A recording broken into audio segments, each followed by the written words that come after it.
What a massive day of footy. I hope your teams are going well so far. I'm really excited to be here, introducing you guys to a new segment that we have on the Casual Athlete. It's called 5 at 5. And essentially, what we're going to do is we're going to go through the 5 biggest stories for NRL Fantasy out of today's day of games. So we're going to do this through the year as well.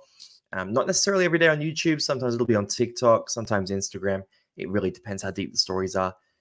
For today, brought to you by 2 people. First one is Ben Trbojevic, 55 points. That's a beastly score from him. Hopefully you all started him. And secondly, from the Hills Cricket Academy, place to be for all your cricket training, mentoring, or if you just want to have a swing at the nets kind of needs there. So the Hills Cricket Academy, based in Sydney in the Hills.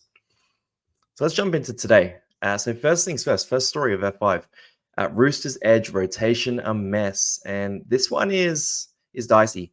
I had times where I was running with the full set of Roosters forwards, so guys like Lenu, Wong, Supanua. I ended up with none of them. I just made some changes sort of late in the piece. I had to think about it. Tupanua, he is a career average of around 42 to 43.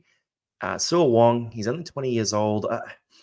There's plenty of upside there, as was shown by Suo Wong's early points, but it's a bit of a dicey situation, and there were injuries in today's game that really messed it up. So I'll throw a few things at you here.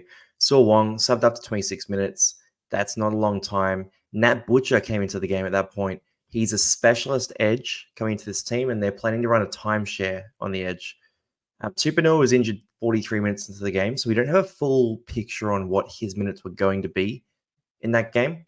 The other thing is Victor Radley came on later in the game as well. So, Victor Radley came on and played edge. A prop came on. Radley moved to edge because he played 80 minutes in that game. But yeah, it was a bit of a messy situation. So he ended up with Wong, 43 points, 52 minutes. Wong is a PPM machine. He was on fire in that game, but he does have an ankle injury out of it. Tupanua, 20 points, 43 minutes, not great. He also has an injury out of this one too. We don't know how serious it is. Butcher getting 55 minutes, mostly because of the injury, but he's still going to be a factor. And Victor Radley played 80 minutes, but again, injury probably played into that.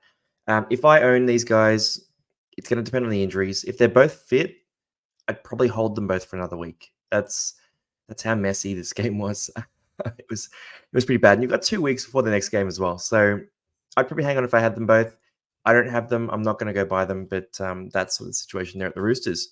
Next story here, the elite winger fullbacks on fire. So Latrell Mitchell, 80 points. Huge game from him. He was tracking towards 100 at one point, but yeah, ended up on 80 points. He had a few guys around the mid-50s as well. So Trbojevic, Tedesco, Walsh.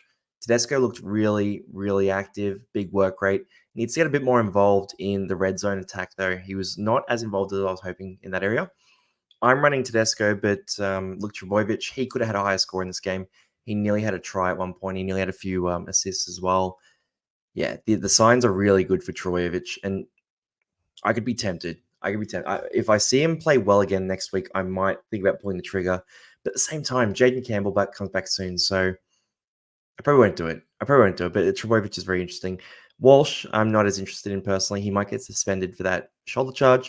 And then Garrick and Joey Manu, 74 and 76, playing at center. Yeah, you couldn't go wrong with this list. Next guy here is the 0.3 mid-range. Mids are mid. That's so lame. All right, so few mid-ranges here, and just look at the bottom left there. You've got Spencer Lenu, 27 points in 42 minutes.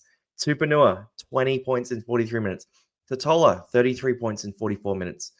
Now, the minutes are encouraging, right? So for Lenu and Totola, if Lenu gets 40 to 45 minutes a week, on historical PPM, he should score about 38 points. So maybe even 39 points kind of thing. So you're looking at a good situation for him in terms of minutes. It just did not convert for him. If I had him, I would keep him. I don't have him. I won't buy him. That's kind of the situation there.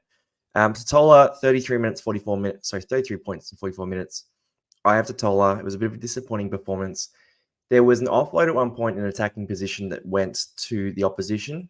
That's a 6-point turnaround, that play, with the error and then the lack of offload. So you throw in that and you make it a 39-point game. Suddenly no one's concerned. And that's one play. That was a run where he was looking pretty dangerous as well. So he had a few nice runs. I think he'll score some tries in some easier games. And I think 44 minutes is fine. I mean, Arrow did have an injury in this game, but I'm not too worried about Totola. I think I'm going to hang on to him for at least a month of footy before making a judgment, because historically he's been so solid.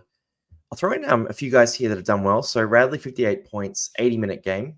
Did score a try in that game, did have injuries, so I'm not counting that as much. But Terrell May at 495k, 63 points. Biz was a massive fan of Terrell May. I can see the logic as well, but I'm giving all the credit to Biz on this one. He spotted Terrell May's great run at the back end of last year. May was a monster when he came onto it. It's not a case of just fantasy points. He was super effective through the middle, great offloads, playing like a top tier front row forward. I worry about Rhea Hargraves coming back next week, but at the same time, Terrell May, I could be tempted. I could really be tempted. If I had an injury to the middles, or I don't know. I could definitely be tempted with this. Right now, I have Josh Curran sitting in my middles, and if he was to get benched, I might just slide someone like McHaley or Sam Hughes into that starting side and plan to get May next week. It's not a certainty, but even with less minutes, he could potentially average 50 points, 495k. He's converting minutes to points, and he's a fantastic player, so that's really exciting. Number 4, Payne Haas a must-have, and I've been saying this all preseason. He is the must-have, in my view. He is so good when he doesn't have any niggles or any injuries. Last year, he did not score below 60 in the first 8 weeks, 7 or 8 weeks, something like that. Picked up a niggle at one point, then went through Origin. That's what affects his average. So if you're going to own Payne Haas, you want to own him 2 times of the year in particular. Start of the year, end of the year. You don't want to touch Payne Haas in the middle. If you didn't start with Payne Haas and you said, oh, I'm just going to buy him at some point, that's a trade in round 4 that you got to use to buy him that we don't have to use. And it's another trade to sell him before Origin. So you're using 2 trades on that in and out, which, yeah, I just thought we got to start him. But I'm sticking with it. Look, 74 points in 69 minutes. Worth noting that Pat Carrigan played on the edge in this game with Pierre Kura out hurt. So maybe a few more minutes than we would expect from him. Still, 74 points is fantastic. 37 tackles, 1 miss, a try saver, which is great.